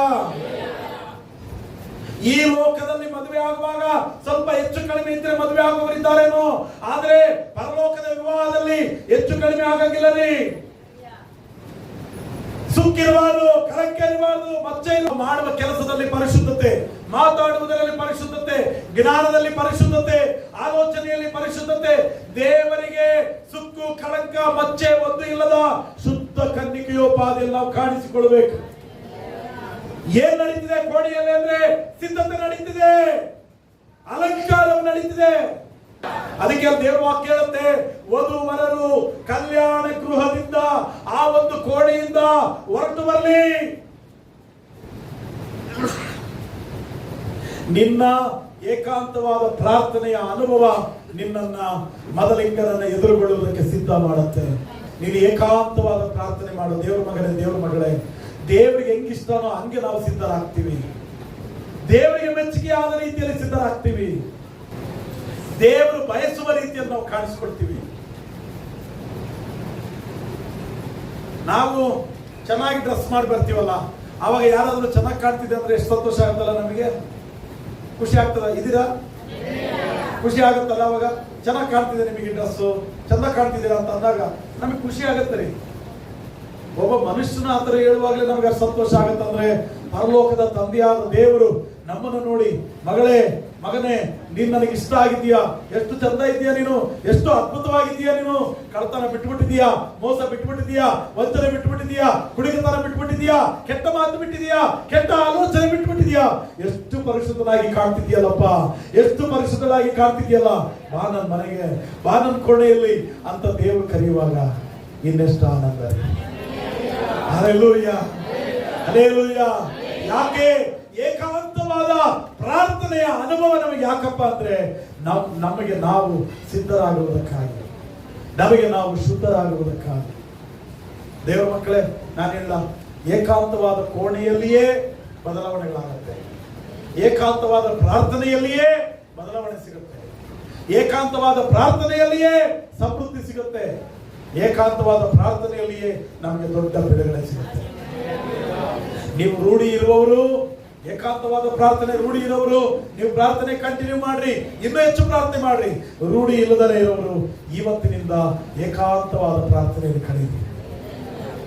ದೇವ್ರ ಮಕ್ಕಳೇ, ನಾನು ಸವಾಲ್ ಮಾಡಿರ್ತೀನಿ ನಿಮಗೆ, ಬೈಬಲ್ ವಾಕ್ಯ ಎಷ್ಟು ಚಂದ ಇದೆ ರೀ. ನೀವು ಕೆಲವು ನೋಡ್ರಿ, ನಾನು ಇಲ್ಲೆಲ್ಲ ವಾಕ್ಯ ಹೇಳಿದ್ರು ಅಲ್ಲೆಲ್ಲ ಒಂದು ಶಬ್ದ ನಾವು ನೋಡ್ತೀವಿ, ಬಾಗಿಲು ಮುಚ್ಚಿ ಬಾಗಿಲು ಮುಚ್ಚಿ ಬಾಗಿಲು ಮುಚ್ಚಿ. ಯಾಕೆಂದ್ರೆ ಸಪರೇಟ್, ರಹಸ್ಯ, ಯಾರು ಬರೋದು ಬೇಡ, ಯಾರಿಗೆ ಗೊತ್ತಾಗದ್ ಬೇಡ, ನಾನುಂಟು ನನ್ನ ದೇವರು. ಆ ಬಾಗಿಲು ಏನ್ ಮಾಡುತ್ತೆ ಅಂದ್ರೆ ಪ್ರಪಂಚವನ್ನು ನಮ್ಮನ್ನು ಸಪರೇಟ್ ಮಾಡುತ್ತೆ. ಅಪ್ಪ ಪ್ರಪಂಚ ಸುದ್ದಿ ಬೇಡ ಕಣ, ಲೋಕ ಸುದ್ದಿ ಬೇಡಪ್ಪ, ಅದು ಏನಾರು ಆಗಲಿ, ಯಾರು ಏನಾದ್ರೂ ಮಾಡ್ಕೊಳ್ಳಿ, ನೀನಂತವನಲ್ಲ, ಲೋಕದ ಮನುಷ್ಯಂತರಲ್ಲ, ನಿನ್ನನ್ನು ಪ್ರತ್ಯೇಕವಾಗಿ ನಾನು ಆರಿಸಿಕೊಂಡಿದ್ದೀನಿ. ಪ್ರತಿಷ್ಠಿತವಾದ ಮನುಷ್ಯ ನೀನು, ದೇವರ ಮಗ, ದೇವರ ಮಗಳು, ದೇವರಿಗೆ ಪ್ರತಿಷ್ಠಿತರು ನೀವು. ಹಲ್ಲೆಲೂಯಾ. ನೀವೇನ್ ಮಾಡ್ರಿ, ಏಕಾಂತವಾಗಿ ದೇವರ ಹತ್ರ ಟೈಮ್ ಕಳೆಯಿರಿ, ಏಕಾಂತವಾಗಿ ದೇವರ ಹತ್ರ ಟೈಮ್ ಕಳೆಯಿರಿ. ನೀವು ಎಷ್ಟು ಏಕಾಂತವಾಗಿ ಟೈಮ್ ಕಳೀತೀರಲ್ಲ, ದೇವರಿಗೆ ನಿಮಗೆ ಅಷ್ಟು ಅದ್ಭುತವಾದ ಸಂಬಂಧ ಏರ್ಪಡುತ್ತೆ. ನಾವೆಲ್ಲರೂ ನಿಂತ್ಕೊಳ್ಳೋಣ, ಒಂದು 2 ನಿಮಿಷ ನಮ್ಮನ್ನು ನಾವು ದೇವರಿಗೆ ಒಪ್ಪಿಸಿಕೊಡೋಣ. ಕಣ್ಣು ಚೆನ್ನಾಗಿ